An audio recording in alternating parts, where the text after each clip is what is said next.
झारखंड विधानसभा का मॉनसून सत्र का आखिरी दिन खत्म होने पर आ चुका है और बीजेपी विधायक निकलते हुए नजर आ रहे हैं। हमारे साथ इस वक्त मौजूद है मनीष जायसवाल जी, हम लोग इनसे जुड़ेंगे। मनीष जी, 6 दिनों का सत्र, इन 6 दिनों में आप लोगों ने युवाओं के मुद्दों को उठाया, किसानों के मुद्दे को उठाया, लेकिन कुछ खासा असर देखने को नहीं मिल रहा। देखिए, ये सरकार जो महत्वपूर्ण विषय हैं उनको पर चर्चा नहीं कराना चाहती। इनका रूटीन अपना बिजनेस था। आपने देखा होगा कि कल एक काला कानून इन्होंने पास करवाया, जिसमें कि अब कोई अगर नौकरी में धांधली होता है तो अगर कोई प्रोटेस्ट करेगा तो उसको ये लोग जेल में डाल देंगे। मैं उसमें एक विषय आपको मेंशन करना चाहता हूँ कि जो पदाधिकारी हैं उनके रिश्तेदार, उनके दोस्तों तक को इम्यूनिटी दिया गया है कि अगर उनके दोस्त, उनके परिचित, उनके रिश्तेदार, किसी पर भी आप आरोप नहीं लगा सकते। तो ये इनका एक सेट एजेंडा है कि अभी जो कानून आ रहा है, अभी जो बहाली आ रही है, उसको वो बेच के खा जाएंगे। तो ये सरकार केवल अपने व्यक्तिगत एजेंडे को लेकर के यहाँ पर थी और उन्होंने उस एजेंडे को पूरा कर लिया। जो पब्लिक का जो एजेंडा है, राज्य के जो 3.5 करोड़ लोग हैं, उनका जो एजेंडा है, वो एजेंडा पूरा नहीं हो रहा है। आप लोगों ने राज्यपाल से भी मुलाकात की, इस विधेयक के बारे में कई सारी बातें जो है आपने उनके समक्ष रखा। क्या कुछ उनके द्वारा कहा गया, आप लोगों के द्वारा क्या कुछ वहाँ पर रखा गया? देखिए, राज्यपाल के द्वारा तो कुछ कहा नहीं जाता है। ये तो हम लोग अपनी जो मांग है और उस विधेयक में जो त्रुटि है, उसकी गणना हम लोगों ने राज्यपाल महोदय से की है। अब वो अपने विवेक से उस पर जो है उसका विवेचन करेंगे। हमारा काम था पहले असेंबली में प्रोटेस्ट करना। भारतीय जनता पार्टी ने असेंबली में प्रोटेस्ट किया। बाद में जो संवैधानिक संस्थाएं हमारे पास उपलब्ध हैं, जिसमें पहला स्टेज है राज्यपाल, उनको जाकर के हम लोगों ने आज ज्ञापन दिया है। और अब हम लोग को उम्मीद है कि राज्यपाल जिन पॉइंट्स को हम लोगों ने हाईलाइट किया है, उस पर राज्यपाल जरूर संज्ञान।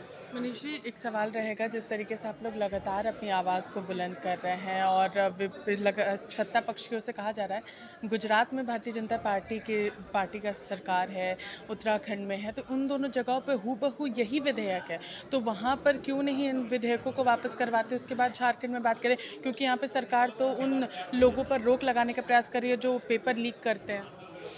देखिए, अगर नीयत इनकी स्पष्ट हो ना, तो हम लोगों को कोई दिक्कत नहीं है। जहाँ तक आपने कहा गुजरात का और किसी और उत्तराखंड का, तो उसकी जानकारी हमको नहीं है। लेकिन इनका नियत, अब आप बताइए कि कोई अभी पिछला गुजरात में बेईमानी हुआ हो, कभी आप इसकी बात हमको बताइए, कभी सार्वजनिक रूप से हुआ हो? नहीं। यहाँ पे पिछले 2 जेपीएससी के परीक्षाओं में सीरियल नंबर में बैठे हुए लोगों का हुआ, एक रूम में बैठे हुए लोगों का हुआ, एक परिवार के लोगों का हुआ। लोगों ने तथ्य उठाया, पहले सरकार ने मना किया, बाद में सरकार ने उसको माना। तो ये बदनाम राज्य है इस मामले में। यहाँ की सरकारें जो ये लोग हैं, जो पदाधिकारी लोग हैं, ये नौकरियों में दालमेल करते रहे हैं। अब गुजरात में या उत्तराखंड में ऐसी कोई समस्या हो, मुझे पता नहीं है। वहाँ पर कोई इंस्टॉल करने का, देखो, हर चीज़ को अपने राज्य से हम जोड़ करके देख सकते हैं। हम यहाँ के विधायक हैं, हम लोगों को यहाँ की चर्चा करनी चाहिए। अब मणिपुर में क्या हो रहा है, गुजरात में क्या हो रहा है, ये उनका विषय है।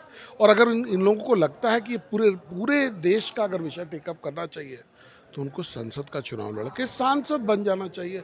पूरा देश जो है उनके एजेंडे पे आ जाएगा। सर, एक आखिरी सवाल रहेगा। टेट पारा शिक्षक जो हैं वो लगातार अपनी आवाज़ को बुलंद कर रहे हैं। जो 26,000 शिक्षकों की बहाली आई है, उसमें उनका कहना है कि जितना हम लोगों को आरक्षण मिला है उतने हम लोग हैं, हम लोग को डायरेक्ट समायोजित कर दिया जाए और जो पे स्केल है उसे बढ़ाने की वो लोग बात रख रहे हैं।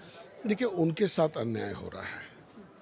उनका एज आउट भी हो जाएगा और जो परसेंटेज इन्होंने समाहित करने की बात कही है, वो उसमें इन लोगों को एक अच्छा जगह नहीं मिल पाएगा। तो ये टीचर्स हैं, बहुत पहले से बहाली बहुत विलम्ब से आई है, इसमें उनका कोई दोष नहीं है, तो उनको समायोजित करना चाहिए। और पे स्केल को लेकर देखिए, पे स्केल का मुझे बहुत ज़्यादा जानकारी इसमें नहीं है, तो उस बारे में मैं कमेंट नहीं करना चाहूँगा, लेकिन उनका समायोजन होना चाहिए। तो ये थे हमारे साथ मनीष जायसवाल जी, जिन्होंने अब हमारे साथ अपनी बातों को रखा और साथ ही साथ कहा कि अभ्यर्थियों के लिए एक काला कानून जो है वो यहाँ पर आया है, तो उसे देखते हुए यहाँ पर अपनी बातों को उन्होंने राज्यपाल के समक्ष रखा और साथ ही साथ जो टेट पारा शिक्षक हैं उन लोगों के लिए भी यहाँ पर उन्होंने कहा कि उन लोगों का समायोजन होना चाहिए। फिलहाल हमारे साथ इतना ही। सहयोगी विशाल के साथ मैं पूजा, लाइव इंडिया, रांची।